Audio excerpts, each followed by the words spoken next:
Hi there, Kingsgate kids. In our Bible story today, we learn about a brave lady called Rahab.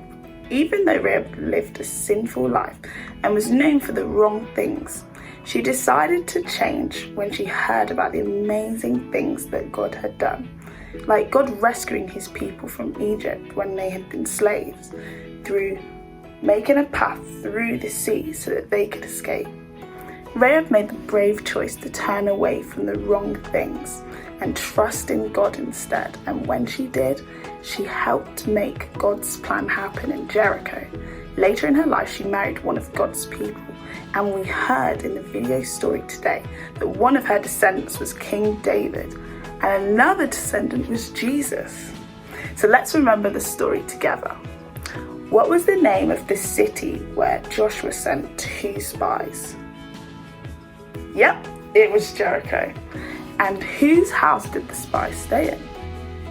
Rahab, yes, that's correct. It was her house that they stayed in. What did she do when the king sent soldiers to arrest the spies? She hid them in straw that was drying on her roof, didn't she? And she told the soldiers that the spies had already left. How did the spies get out of Jericho?